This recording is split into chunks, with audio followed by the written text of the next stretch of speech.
kama nimechaguliwa mimi ni kiongozi, kwamba utakuwa mtumishi, utakuwa mchungaji, nikitembea pasipo kuukomboa wakati, nitashindwa kusimama katika hilo.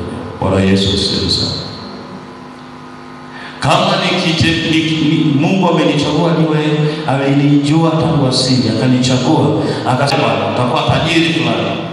Lakini hakuna tajiri ambaye analala tu. Leo unalala unaamka saa 6. Alafu unataka uwe tajiri. Unalala unaamka saa 4. Unataka uwe tajiri. Hivi kweli vinakuja? Haviji. Lazima yale maono yako yaendane na maisha yako ya kila siku. Ya maisha yako ya kila siku yaendane na maono unayohitaji yatokee katika maisha yako. Bwana Yesu asifiwe. Kwa hiyo ndivyo ambavyo Biblia inazungumza, inasema pasipo maono mtu hushindwa kujizuia. Watu hushindwa kujizuia, atafanya kila kitu. Kila linalokuja kwake ataliona hili ngoja niende nalo. Hapo ukomboa wakati. Hapo ukomboa wakati. Bwana Yesu asifiwe sana. Yeye ataenda na kila linalokuja mbele yake. Limekuja hivi, limekuja lile, anaenda nalo. Upepo unakuja unamvumisha, unampeleka huku, unampeleka kwa waganga wa kienyeji, anaenda. Unampeleka kanisani, anaenda. Anatoka hapo sijui mkutano nje utamuona kanisani. Sije ametoka hapo nje amesikia habari za mganga wa kienyeji, utamuona kwa mganga wa kienyeji. Ametoka hapo umesikia habari za kwenye uzinzi, utamuona kwenye uzinzi. Ametoka hapo umesikia sio habari za wizi, ataenda huko. Wewe yani kila kona yupo. Hawezi kukomboa wakati akijua kabisa kwamba hapa ninapaswa kusimama.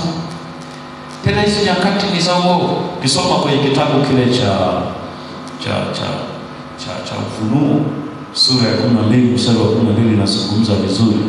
Ufunuo sura ya 12 mstari wa 12 tutaenda kidogo hapo, alafu tutarudi sasa kwenye kipengele chetu cha siku leo. Ufunuo sura ya 12 mstari wa 12, sitakosea. Hata shetani mwenyewe, siku jana niliwaambia japo siku hapa mstari, hata shetani mwenyewe anajua kabisa ya kwamba hapa duniani ana muda mchache. Ana muda mchache. Sasa hivi ngoja nione kama ndio wenyewe huu mstari, lakini ngoja tutakuwa ndio wenyewe. Ufunuo sura ya 12 mstari wa 12 inasema hivi, mstari wa 12 itakuwa ndio huu.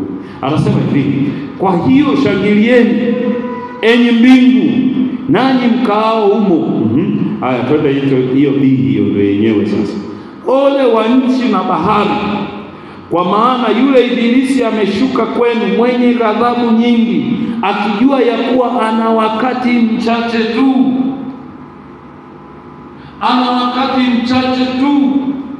Shetani ndilo analolifahamu. Kwa hiyo wakati wote Biblia inazungumza, inasema ni kama nini? Nyoka, ni kama simba ngurumaye anazunguka huku na kule akimtafuta mtu ammeze. Hicho shetani anachokitafuta na kutafuta ili akumeze. Yeye anajua kabisa kwamba wakati niliopewa wa utawala wangu wa kuwepo hapo, kuwa huko hapo hata sijateketezwa ni mfupi. Kisoma hiyo kitabu cha Ufunuo, kisoma kitabu cha Danieli, inaonyesha hizo nyakati.